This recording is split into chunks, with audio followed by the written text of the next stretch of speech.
Welcome, Dolphins fans, haters, and everyone in between to your favorite show discussing the greatest franchise in sports, the Miami Dolphins. This is the PhinsPod.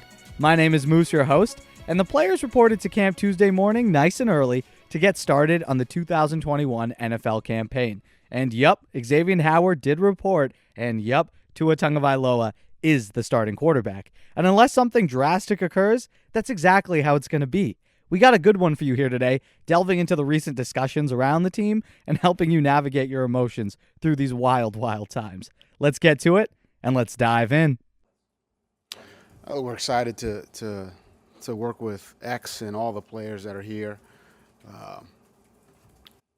Those conversations with X's representation, Chris, myself, those are, like always, they're going to be internal, confidential, and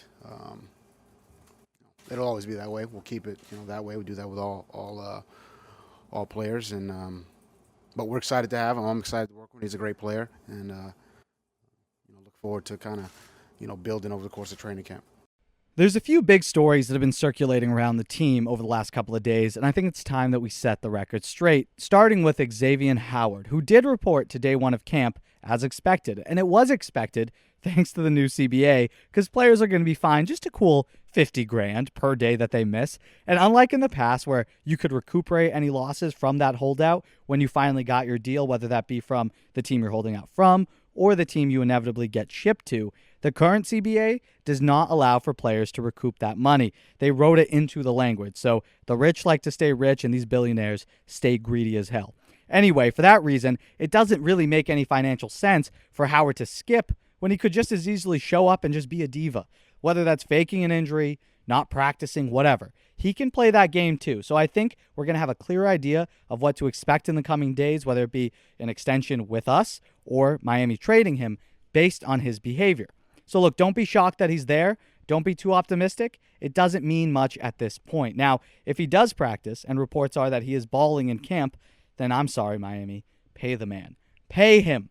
Yes, he's publicly let it be known that he wants out unless he gets his deal. But look, not every diva continues to show up to work when they don't have to. If he works hard, then I believe you should reward that. It sends a good message. And look, he could just be posturing for another club to make that trade for him, but regardless, it does show character on his part if he does come in and work hard. I know a lot of you are sick of him and you want him gone at this point, but let me just reiterate a point here. Xavien Howard, since entering the league, has progressively gotten better and better. We've all seen it. Yes, he is a world-class athlete, but frankly, his explosion and speed is not what makes him great. He's not the most explosive or fastest defensive back on the roster. What makes him great is his football intelligence, his ability to understand his responsibility on a given play, understand his leverage, where his help is, and most of all, his all-time elite ball-hawking ability. Since 2017, his second year in the league, he leads the NFL in interceptions by a good margin. And when you take into account that he missed 20 games from 2017 to 2019, like what? He would be lapping people with interceptions if he managed to stay healthy. And interceptions are the most valuable defensive currency along with fumble recoveries. Look, a sack is great, but unless it's on fourth down, the other team retains possession and can still get out of that hole. Not with an interception. It is a game-changing play, and it helps you win football games. I do not want to see him go and hope that Miami does everything in their power to keep him. Look, Miami's current defense, led by Josh Boyer and Brian Flores, relies heavily on the cornerback position, as we've talked about. Look at the Patriots, where the defense comes from. They never go out of their way for superstars. They sent Brady packing. Gronk retired because of how he was treated before unretiring to join Brady. On the defensive end, they shipped Jamie Collins to Cleveland just when he was beginning to elevate his game. And going further back than that, they let Richard Seymour walk. And then more recently, they had no issue letting go of Chandler Jones at the peak of his prime. But what position holds the most weight? Corner. Ty Law, Asante Samuel. They went out and added Darrelle Revis. And again, most recently, they made Stephon Gilmore the highest paid corner for a while before the market reset. The cornerback position is the key to this defense. And Xavien Howard ain't just a key.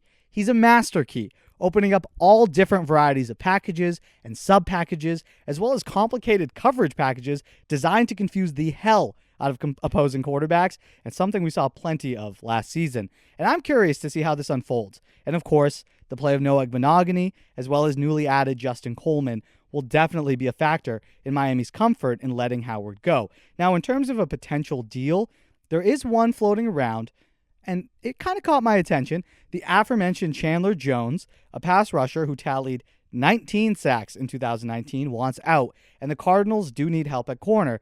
Sounds like a match made in heaven. Now, the issue here is that Jones wants a new contract, which is why he wants out, and he's already making $4 million more than Howard.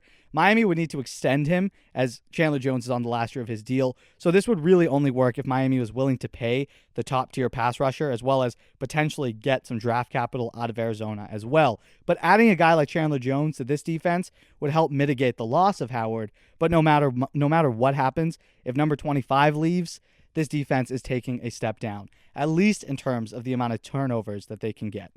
Next up, you thought the Xavien Howard talk was bad. Just wait. The Texans leaked to the media early this week that they were ready to talk shop about dealing Pro Bowl quarterback Deshaun Watson. And of course, Miami's name and Tua were dragged all over it. And prior to the draft, I understood it. We had the assets to deliver, and we could make that deal happen. Now, Miami would have to dip into future picks in order to make that deal happen, not to mention giving up on a bright young quarterback. And look, this deal is not happening. Look, if it does happen, I will be the first one to come out and tell you I'm an idiot. But based on my understanding of this team so far, and if you've been listening, I haven't been too wrong. This deal is not happening. And I don't care what you hear from whoever's claiming that their sources are telling them. Let's look at this situation macroscopically and then microscopically. Macroscopically, the situation around Watson is flat out toxic. 24 women have accused him of sexual harassment and some even assault. And I don't know about you, but the culture Miami has been building doesn't seem to lend itself to such behavior, let alone the face of the franchise being an alleged predator. Alleged. Again, nothing's proven. But if you need 50 masseuses, all women, with nearly half of them saying you were shady, you're probably shady. Look, most of you guys listening are men. I'm a man. It's shady. It stinks. Second, the Dolphins have built this thing around Tua so far, the way they've approached this. And if you don't think, if the Dolphins coaching staff and the front office, if they don't think that he can become a top 5 quarterback in this league, then you should not have taken him top 5. That's simple. Now, I believe he will develop into a high-level quarterback, and his play style lends itself to long-term success. Watson is a better quarterback right now, yes, no doubt about it. But he's not the guy who's going to put an entire franchise on his back and lead them to victory. He couldn't do it last year, despite his stellar numbers. Is it worth mortgaging everything you've built thus far, as well as future picks, to get a guy who has shown that he can be an electric player, potentially the Russell Westbrook of the quarterbacks, but his team still sucked? No thank you. I would rather stick with Tua. And you know who I think agrees with me? The Miami Dolphins. Look at their actions over the last few months. Even with the Deshaun Watson stuff hanging in the air, Miami acted as if Tua was their man. First, they got rid of Chan Gailey and promoted George Godsey and Eric Studsville to OC, with Godsey having worked intimately with Tua last season. Remember, there was that COVID outbreak during the Cardinals week, and it plagued the team for a few weeks where we lost some of our coaches, and we lost Robbie Brown, who's no longer with the team, who was then the quarterback's coach, and Brian Flores promoted George Godsey to that position for that week, where he worked directly with Tua in the game planning as well as in-game adjustments. And guess what? That was the best game of his career. Tua balled out and went toe-to-toe with Kyler Murray. And go rewatch that full game to remind yourself of what this kid can do when he has some help. Because if you remember, that game had a healthy Preston Williams. It was the game that he was out for. He got injured and got sent packing for the year. Devontae Parker, as well as a healthy Mike Gesicki. I mean, it wasn't compared to the talent he has now, but compared to last year, it was the most talent he had. He was working with the guy who is now our OC, and he played really, really well. The promotion of Godsey specifically, I think, points to developing Tua, in my opinion. Then you look at what was added. Yes, Miami brought in Watson's favorite target in Will Fuller, but the odds that the signing of Will Fuller was done to lure Watson, that's asinine. Because it doesn't matter if we signed Will Fuller to lure Watson. At the end of the day, it's the Texans who have to sign off on the trade, and taking away their best player, I don't necessarily think is going to make them happy and more willing to deal Deshaun Watson to us. But the biggest point of emphasis here, and why number one reason that number one is going to be our quarterback this season is Miami held the third overall pick. If you do remember, just a few months ago, they traded back with the Niners, back to pick 12, and they accumulated a treasure trove of picks. Picks that you would hold on to if you had plans of packaging them for a star quarterback. No, not only did they not stay put at pick 12 and keep all those picks and take the best player available, they still could have gotten a high caliber player at pick 12. No, they gave up one of their multiple future first round picks to Philly to move back up to 6. So an asset that could be used in that trade package, now gone. And then at 6, they took Jaylen Waddle, one of Tua Tagovailoa's favorite targets at Alabama. Now, why would they do that? I don't know, because they're building this offense around Tua. And second, you're hearing a lot about how Tua was a, quote, management pick and how Brian Flores didn't like him being forced on him. Please. When Brian Flores was brought in 2019, they had a discussion. The reason he was hired was because he shared the same, quote, vision as Chris Grier. The plan was to assess the roster in 19, determine building blocks for the future, then go get your guy in 2020 and start to get this thing rolling. And Tua was by far a better prospect than Herbert last year. And you know him and Chris Grier and Brian Flores were on the same page with the quarterback that they picked. And despite what the NFL world tells you when they say that Herbert's, a better quarterback already, guaranteed he's going to have a better career, I still firmly believe that Tua is going to end up winning more than Herbert ever does in their careers. If Flores doesn't think that, then he wouldn't have pulled Fitzpatrick out and let the rookie start to develop. They would not have placed a potential playoff berth in jeopardy if Flo didn't believe in Tua. I mean, the man doesn't lie. Brian Flores. He is like not the most forthcoming with information, but when he speaks, he's not lying. He told the media to their faces that he believed in Tua last year and liked where he was headed and liked where he was at. Is this all? Was he just lying? Was that all bullshit? No, it was the truth. He did like where it was going. Now, look, the team is built around players. He said that. It's one of Flores' tenets, that we are a team of really good players, not one superstar. We don't have superstars, but guys who can elevate the team around them. And Tua's style of play is exactly that. The way he plays quarterback is not electric and dynamic, and he's going to spin around you and make you look silly as a safety as he runs down the field for 20 yards. No, he's a point guard style quarterback who delivers the ball where it needs to go accurately and decisively, and that's only going to improve the more comfortable he gets in a system. And if you're sitting there scoffing at what I've been saying, remember this. Tua had 5 times the amount of touchdowns to interceptions as a rookie before the throbbing in Buffalo, where he was forced to put the ball in danger thanks to a horrid performance from his defense and an even more putrid performance from his skill players. He plays the game exactly the way Flores wants. Do not make mistakes. Make the right decision. Why give up so much on a risk in Deshaun Watson? Not a risk on the field. No, he's dynamic, like I said, and frankly, he is better than Tua right now. Well, we'll see in 5 years, but right now, yes, he is better than Tua. But a risk in terms of your team culture and just legally speaking. I hope this is all that's in Deshaun Watson's closet, but we don't know that, right? Shady people do shady things. I don't think this was the first shady thing he's done, if this is true. He's probably done some other shady shit too, and it could just be the tip of the iceberg. And look, if I'm hesitant to this, and I don't want to gamble a ton just to be screwed over in 2 years when 5 more women come out and say something, I don't want to do that, and I definitely think the Dolphins front office is wary about that too. The only way that I see a deal getting done for Deshaun Watson is if Miami gets a deal that is just too good to pass up. For example, if the Fins can acquire Watson without giving up any future picks, like just sending Tua on X, the deal is going to get done. But that's not going to happen. And another team with a much worse quarterback situation is going to pay more than Miami. Teams like Denver and the team I think he's ultimately going to go to, Philadelphia.